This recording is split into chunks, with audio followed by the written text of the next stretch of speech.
લાખ કરોડનું જે છે એ પ્રાવધાન માટે એટલે એમને એક મેનિફેસ્ટોના સ્વરૂપમાં મૂક્યું હતું, પરંતુ ત્યાં એમને જે હાલમાં લોકોએ જે છે કે વિકાસના કામો અને જે દારૂબંધી અને એની ઇમ્પેક્ટ મહિલાઓ જે છે, મહિલા સશક્તિકરણની સાથે સાથે એમને દારૂબંધી જે ગુજરાતમાં છે એવી જ ત્યાં જે લાદવાને કારણે એની ઇમ્પેક્ટ પણ જોવા મળી એવું આપણે કહી શકીએ. જી મુકેશભાઈ, કોંગ્રેસની ખાસ કરીને વાત કરવામાં આવે તો એ મુખ્ય પક્ષ રહ્યું હતું, પરંતુ હવે એ આગળ જતા જતા થર્ડ વ્હીલ બની રહ્યું છે, તો હવે આમાંથી કેવી રીતે બહાર નીકળશો?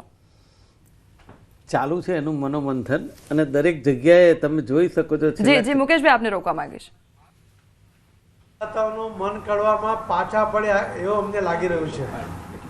માનનીય પ્રધાનમંત્રી શ્રી નરેન્દ્ર મોદી સાહેબમાં અને શ્રી નીતિશ કુમારજીમાં જે બિહારના મતદાતાઓએ વિશ્વાસ કર્યો, જે અરવિંદભાઈ શાહ સાહેબનું જે પ્લાનિંગ રહ્યું એના કારણે આ સફળતા મળી છે. જંગલરાજને રોકવા માટે જે રીતે બિહારના મતદાતાઓએ એ બહાર નીકળ્યા, વેપારીઓ પણ ડર રાખ્યા વગર એમણે પણ લોકોને જાગૃત કરવાનો પ્રયત્ન કર્યો.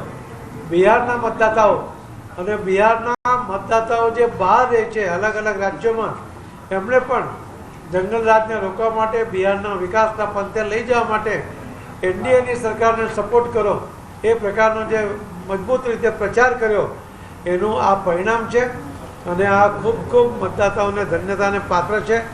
હું સૌ મતદાતાઓને ખૂબ ખૂબ અભિનંદન આપું છું કે એમણે માનનીય પ્રધાનમંત્રી મોદી સાહેબમાં, શ્રી નીતિશ કુમારજીમાં, શ્રી અમિતભાઈ શાહ સાહેબમાં જે વિશ્વાસ મૂક્યો છે એ સાર્થક થશે.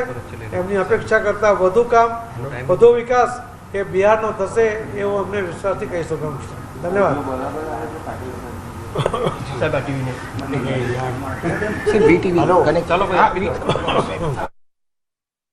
આપ વાત કરી રહ્યા હતા, થર્ડ વેલની વાતો ચાલી રહી હતી, તેમાંથી કેવી રીતે બહાર આવશો તેની આપ વાત કરી રહ્યા હતા.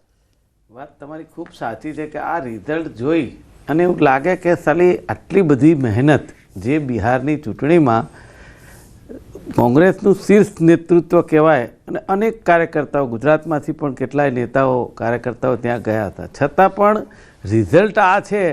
તો મુકેશભાઈ, આ દ્રશ્યોને જોઈને શું કહેશો? કારણ કે નીતિશ કુમારની તસવીર અને એ મીઠાઈ ખવડાવવામાં આવી રહી છે.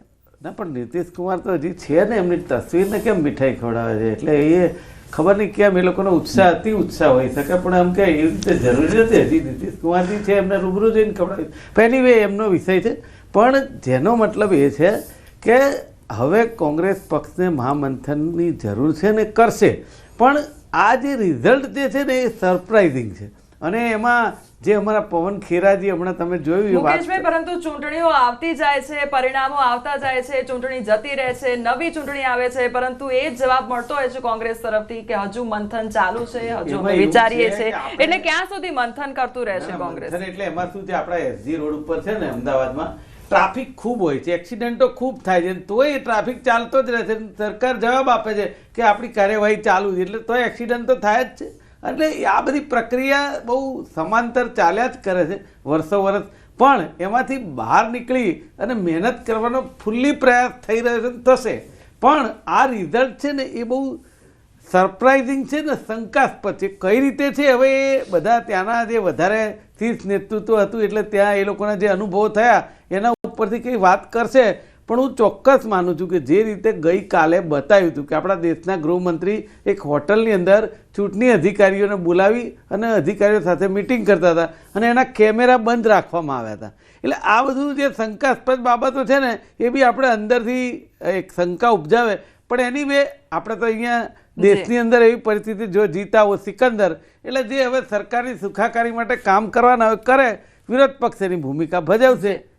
જી, બીજેપીમાંથી આપણી સાથે હેમંત ભટ્ટ જોડાયા છે. સૌથી પહેલા આપનું ન્યૂઝ 18 ગુજરાતીમાં સ્વાગત છે. હવે હેમંતભાઈ, જે પ્રકારે અત્યારે પરિસ્થિતિ જોવા મળી રહી છે, લોકો ઉત્સાહથી ઉજવણી પણ કરી રહ્યા છે, નીતિશ કુમારનો જાદુ પણ ચાલ્યો છે, પરંતુ શું હજુ એનડીએને ડર ખરો કે કદાચ વિજય પ્રાપ્ત પણ થાય છે તો આગામી સમયમાં નીતિશ કુમાર જે છે તે પલટી નહીં મારે તેને લઈને ક્યાંક ડર જોવા મળી રહ્યો છે. હવે આ તસવીરો જોઈએ, સવાલ પર પછી ચર્ચા કરીશું. અત્યારની જે તસવીર છે, બિહાર કા મતલબ નીતિશ કુમાર, આ તસવીર પરથી જ સ્પષ્ટ જોવા મળી રહ્યું છે કે બિહારના લોકો જે પ્રેમ છે તે વરસાવી રહ્યા છે નીતિશ કુમાર પર, અને તે આંકડાઓમાં પણ જોવા મળી રહ્યું છે.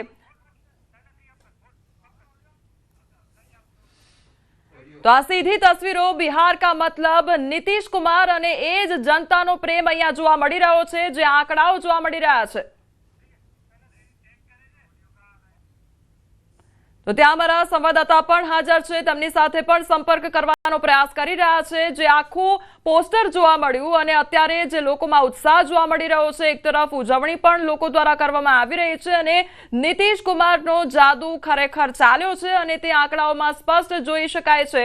તો બીજી તરફ આ જે ઉજવણીના દ્રશ્યો જોવા મળી રહ્યા છે, તો ક્યાંક જે પરિણામોની અત્યારે વાત કરી રહ્યા હતા, અને ગેસ્ટ સાથે પણ હું વાત કરી રહી હતી કે અત્યારે જે નીતિશ કુમારનો જે જાદુ છે તેની ચાલવાની વાત હતી, પરંતુ એનડીએને શું ક્યાંક હજુ પણ ડર ખરો કે કદાચ વિજય પ્રાપ્ત થાય છે પણ આગામી સમયમાં પલટી નહીં મારવામાં આવે, તે કોને ખબર છે? કોમલબેન, નીતિશ કુમારજીએ 2024માં જ્યારે લોકસભાના પરિણામો આવ્યા અને એ પછી જેડીયુના સમર્થન માટે નરેન્દ્રભાઈની સાથે લોકસભાના સેન્ટ્રલ હોલમાં જે પ્રમાણે ભારતીય જનતા પાર્ટીને અને નરેન્દ્રભાઈને પૂર્ણ સમર્થનની વાત કરી, અને તે પછીના અનેક પ્રવચનોમાં તેમણે કહ્યું કે પહેલાં 1-2 વખત ભૂલ થઈ, પણ આ ભૂલ હવે પછી ક્યારેય રિપીટ નહીં થાય જ્યાં સુધી હું જીવું છું ત્યાં સુધી. એ પ્રમાણેનું નીતિશ કુમાર જ્યારે કહેતા, અને બિહાર માટે તો કહું ને તો નરેન્દ્ર નીતિશ કી જોડી રબને બનાદી જોડી, એ પ્રમાણેનું અત્યારે વાતાવરણ દેખાઈ રહ્યું છે.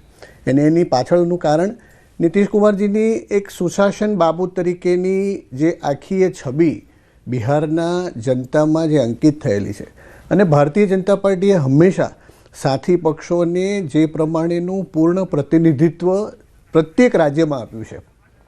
મહારાષ્ટ્રમાં શિવસેનાની સાથે જો ગઠબંધન કરીને એકનાથ શિંદેને મુખ્યમંત્રી બનાવવાના હોય તો ભારતીય જનતા પાર્ટીએ તેમાં છોછ રાખ્યો નથી. એ જ રીતે બિહારમાં નીતિશ કુમારજીની જે કાર્યપદ્ધતિ અને પ્રણાલી રહી છે તેને ભારતીય જનતા પાર્ટીએ પૂર્ણ સમર્થન જે રીતે આપ્યું છે. ઇલેક્શન કેમ્પેઇન દરમિયાન પણ અનેક એવા ગપગોળા ચલાવવામાં આવ્યા, નકારાત્મક પ્રચાર કરવામાં આવ્યો કે હેમંતભાઈ, એમના ચહેરા સાથે ચૂંટણી રમવામાં પણ આવી, પરંતુ નેતૃત્વ ક્યાંક તેમનું જોઈતું ન હોય એ પ્રકારના સવાલો ઉઠી રહ્યા છે. એટલે મને એવું લાગે છે કોમલબેન, આ આખી એક મીડિયા માટેનો એક ડિસ્કશન પોઈન્ટ અને હેપી ડિસ્કશન પોઈન્ટ છે. As far as ground reality is concern, 2005થી લઈને 2025 સુધી ભારતીય જનતા પાર્ટીએ જ્યારે નીતિશ કુમારજીની સાથે બિહારમાં શાસનના સૂત્રો સંભાળ્યા છે ત્યારે નીતિશ કુમારજીને જ મુખ્યમંત્રી તરીકે પ્રસ્થાપિત કર્યા છે, તેમને માન્યતા આપેલી છે, અને એ જ પરંપરા આગળ ચાલુ રહેવાની છે. એવું આપણે આખા બિહારના ચૂંટણી પ્રચાર દરમિયાન જોયું, ચાહે પ્રધાનમંત્રી શ્રી નરેન્દ્રભાઈ હોય, ગૃહમંત્રી શ્રી અમિતભાઈ હોય, નિત્યાનંદ રાયજી હોય, અમારા ડેપ્યુટી સીએમ સમ્રાટ ચૌધરી હોય. ગયે વખતે લોક જનશક્તિ પાર્ટી એલજેપીના ચિરાગ પાસવાન કે જેઓ 2020માં જેડીયુની અગેન્સ્ટમાં ચૂંટણી લડ્યા હતા, તેમણે પણ પોતાના કેમ્પેઇન દરમિયાન કહ્યું છે કે નીતિશ કુમારજીની સાથે અમે ચૂંટણી લડ્યા. હું તમને સમ્રાટ ચૌધરીનો દાખલો આપું તો એમણે એવું કહ્યું હતું કે હું મારો જે ખેસ છે માથે પહેરવાનો એ હું ત્યારે જ કાઢીશ કે જ્યારે નીતિશ કુમારજી મુખ્યમંત્રી નહીં હોય. I am talking about 5 years back. અત્યારે પરિસ્થિતિ એવી છે, સમ્રાટ ચૌધરી ડેપ્યુટી સીએમ નીતિશ કુમારજીની સાથે હતા, પછી અત્યારે કદાચ સૌથી વધારે પ્રબળ સમર્થક હોય તો સમ્રાટ ચૌધરીજી. એટલે જે પ્રમાણેની આખી કેમિસ્ટ્રી બિહારમાં ભારતીય જનતા પાર્ટી અને જનતા દળ યુની ગોઠવાઈ છે અને એના પરિણામો ધરાતલ પર જોવા મળે છે. बधाई बधाई ये पोस्टर बहुत कुछ इशारा कर चुका है कि बिहार में नीतीश कुमार का मतलब क्या होता है. और प्रधानमंत्री भी जब अपने चुनाव प्रचार में जाते थे तो ये कहना नहीं भूलते थे कि नरेंद्र और नीतीश की जोड़ी 2 बेटे मिलकर बिहार को आगे बढ़ाएंगे. और जैसे ही रुझान आने शुरू हुए और जैसे जैसे रुझान आगे बढ़ते जा रहे हैं, जेडीयू कार्यकर्ता में उत्साह. और देखिए एक बड़ा सा पोस्टर लगाया गया, बहुत बड़ा पोस्टर जो जिस पर तमाम लोगों की निगाहें पड़ रही हैं. તો બિહારનો મતલબ એટલે નીતિશ કુમાર અને આ સીધું જ પોસ્ટર અને તસવીરો જોવા મળી રહી છે કે જ્યાં પોસ્ટરો અલગ અલગ જગ્યાએ લગાવવામાં આવ્યા છે। બિહાર કા મતલબ યાની નીતિશ કુમાર અને એ જ વિષય પર ચર્ચા થઈ રહી હતી કે એનડીએની વાત કરવામાં આવે તો ઘણા બધા સવાલો હતા કે નીતિશ કુમારના ચહેરાને આગળ કરવામાં આવ્યો પરંતુ શું તેમનું નેતૃત્વ જાળવી રાખવામાં આવશે કે નહીં। મુકેશભાઈ આપ વાત કરી રહ્યા હતા જી। सारा प्रिंट करवा के रेडी रखा हुआ था और आज देख लीजिए आपके सामने है। अच्छा, ये जो तरह तरह के पोस्टर लगातार आ रहे थे, इस पोस्टर का मतलब क्या है? इसमें नीतीश कुमार का मतलब